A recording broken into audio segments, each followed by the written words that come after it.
Hi, everyone. Welcome back to Comic Chat. I'm Kara from the Center Branch Library. And I'm Alexander from the River Park Branch Library.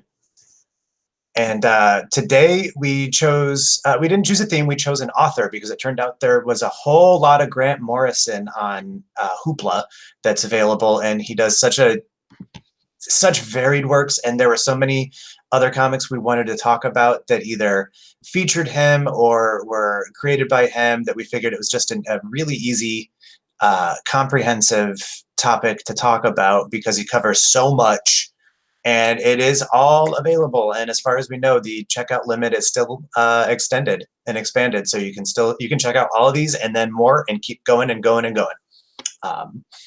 But I believe first, Kara, you are going to talk about Batman and Son. Yes. So this is the beginning of a new arc. It's not new now, but at the time that it was written, it was a new arc that introduces a new character, Damian Wayne, who is Batman's son. So basically, Talia al Ghul, she's the daughter of one of Batman's nemesis, Ra's al Ghul. She appears and she reveals that she and Batman had a son together, although we later learn that Damian was genetically engineered in an artificial womb. So there's some sci-fi elements going on there.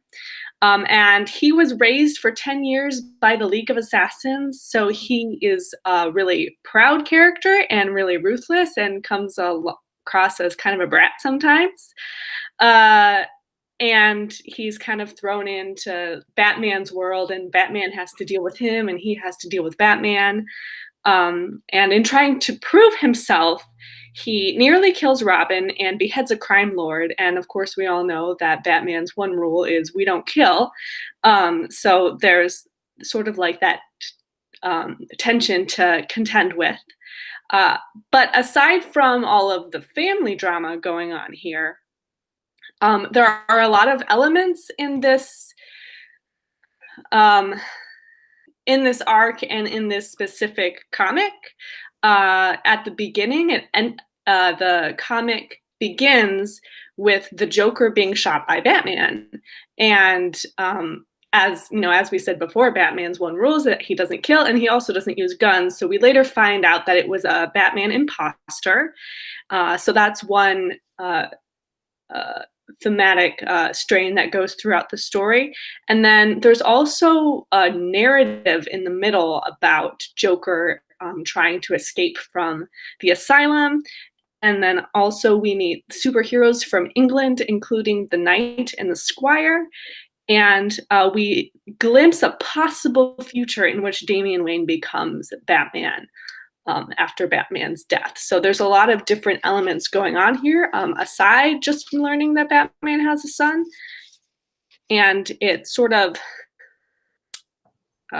starts a new arc for the Bat family. This is a really good place to jump on if you don't know much about the characters or want to get introduced to the villains and some of the other heroes. It's also kind of fun just watching Batman having to constantly restrain Damian because his impulse is to kill. He was trained to be a ninja, so it creates a more interesting dynamic where he can't necessarily trust his new sidekick.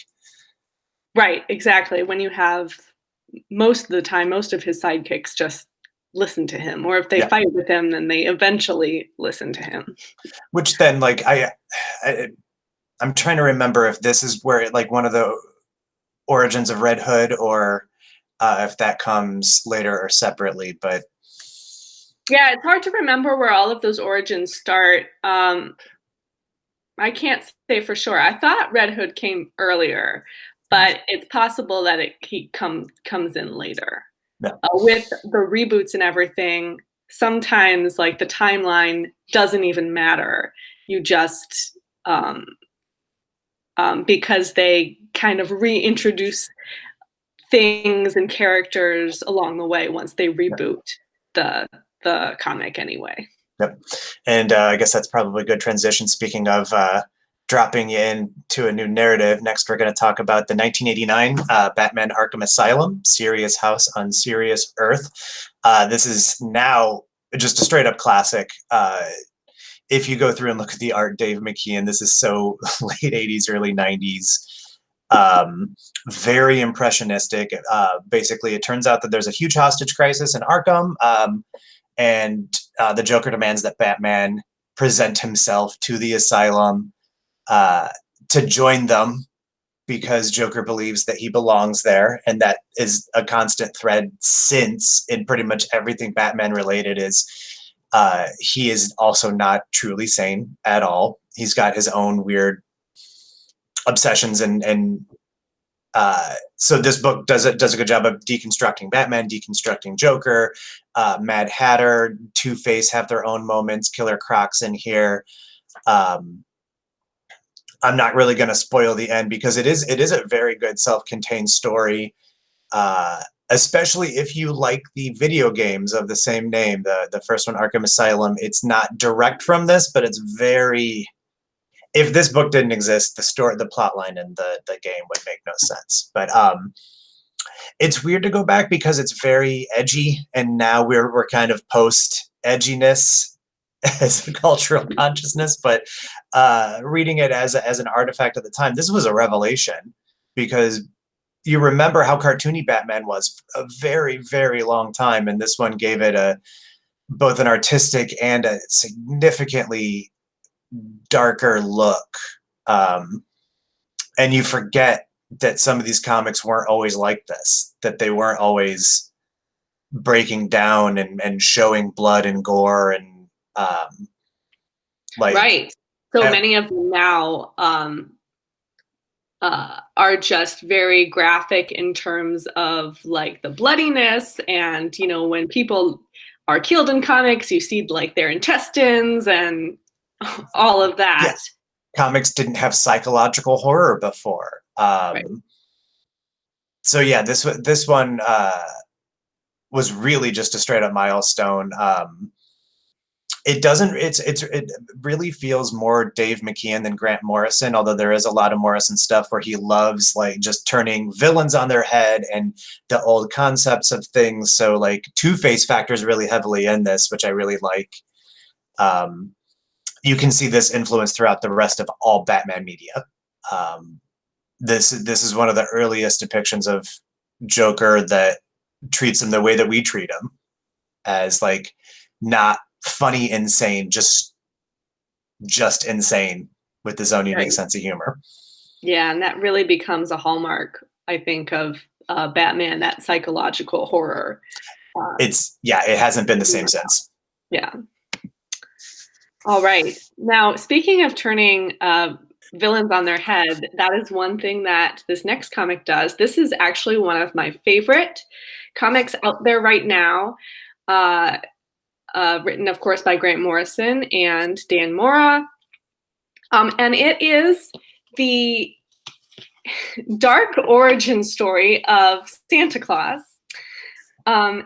It incorporates a lot of different folk tales, which is what makes it really unique. So there's Viking folklore, there's Siberian shamanism, and there's also the inclusion of the Germanic Krampus tale. And if you don't know anything about Krampus, he's this monster in German mythology that he's like the antithesis of Santa Claus, where he goes after children who are greedy, and I think he eats them. It's German, so it's likely. Yeah.